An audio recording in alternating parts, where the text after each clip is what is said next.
Hey, Pastor Steve Waldron. I hope you're having an incredible day or night in Jesus. Thank you so much for being with us. We're asking the question today is, can evangelicals or Evangelicals A Cult? Are Evangelicals a cult? So we need to define what the evangelical movement is, classic definition from history of the evangelical movement, even though the term was used well before this, is you had in the 19-teens, you had the fundamentals being sent out by the hundreds of thousands to just about every pastor in America. It was R.A. Torrey, others did this, the Great Fundamentals, 4 volumes.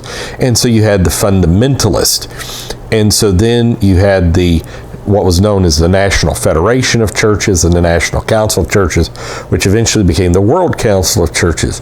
And these consisted of the 5 mainline denominations: Lutheran Church, Presbyterian Church, USA, United Methodist Church, on and so forth, even though some within those groups would qualify as fundamentalist.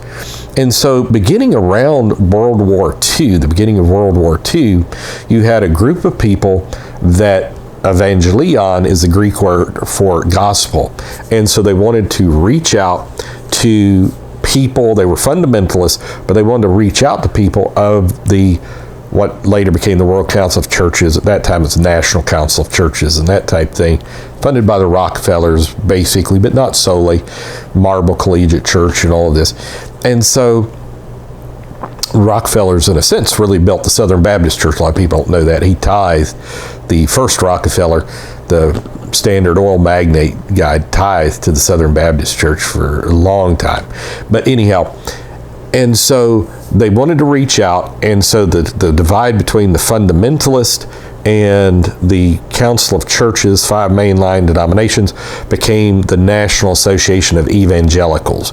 But you may not agree with all the fundamentals, but we can agree that Jesus is the way of salvation, on and on. You have to believe in Jesus in some form or fashion to be saved. And so this is where evangelicalism came from. We now have new evangelicalism. You have Francis Schaeffer type evangelicalism, which I think he was leaning more in his death towards actually a fundamentalist viewpoint. Billy Graham, until 1956, was on the board of the Sword of the Lord, which is a classic, and still is, I guess, fundamentalist organization in the United States of America. Some of the fundamentalists have really gone off the rails, we won't even go into all of that. And so are evangelicals a cult? Now, evangelicals have attempted to obtain the highest heights of education. They have stormed the corridors of academia, so to speak. I remember reading a statistic. It was put out by an atheist, I think. He said in 1968, it may have been Christopher Hitchens, 1968, 1% of philosophy professors in the U.S. were Christian. And this was probably 15 years ago. And he said now it's 40%. And it's growing rapidly because you have groups like Biola, the Bible College of Los Angeles, and others that have apologetics program, just putting it out. There's a lot of Christian colleges around America, and pretty conservative in a lot of ways, Christian colleges around America. Not just, your Marquettes and Xavier's, Catholic, Georgetown, but I'm talking about, evangelical. And so they would have a common belief system. They would believe the Bible is divinely inspired, for the most part, various definitions of that, deity of Jesus, on and so forth.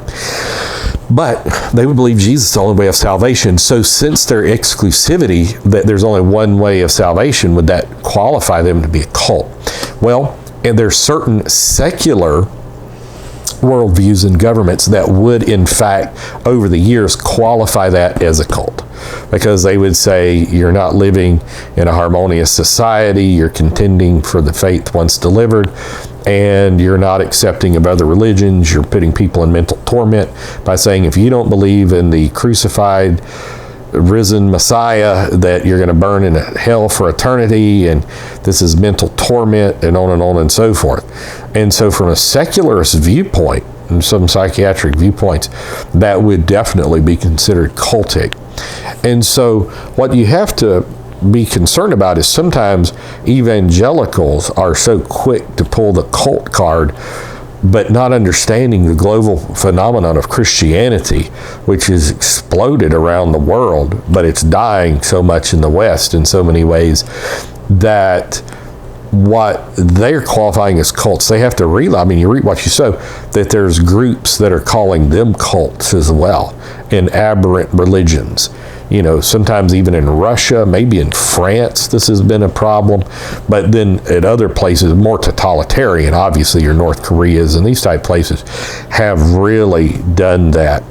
And so I personally would not consider evangelicalism a cult. If you watch the channel for very long, especially shows on cults, you would know I really don't even like that terminology, because it's so loaded and it causes such emotional effect in people because of Jonestown, because of Jim Jones, that it's just very easy to use that term pejoratively and not honestly. Like, if you just don't want to deal with somebody, yeah, Mormons are a cult, yeah, JWs are a cult, yeah, they're just a cult. Oh, they told you, you know, that they're a holiness, or that's a cult, you know. And so it's just, but you have to realize that there's people further in the spectrum, the Overton window, the Hegelian dialectic, thesis, antithesis, that they're saying the same thing about you. They're saying, well, you're a cult. You believe in that Jesus. You believe, you know, we believe Jesus never existed. We believe the evidence says that. We believe that the Israelites were just an isolated tribe and they never had a capital in Jerusalem. We believe that it was created in 300 BC by 17 tribes in Greece that wanted a historic history, so they just created the whole Old Testament to give themselves a heroic history and all of this kind of stuff. And so you have people that believe this, and so very few on that last, but it was growing several years ago. It's evidence has really beat it down, but evidence gets beat down sometimes. But, and so I'm just not really a fan of that phraseology at all. And again, I think it's misuses of the term. And so then people that are really in your Raelian cults and your Jim Jones and all of this and abusive religious relationships, instead of just teaching and praying and loving, even though it may be stringent from the Word of God, that close adherence to the Word of God, that they're not a cult. By this shall all men know that you're my disciples, that you have love one to another. But then he said, if you love me, keep my commandments. So living God's commandments is showing love. So, yeah, are evangelicals a cult? I mean, again, in certain very secular atheistic worldview circles, yes. Certain authoritarian government circles, yes. But I don't think in any real sense of the term. So God bless you. We'll see you later. Bye-bye.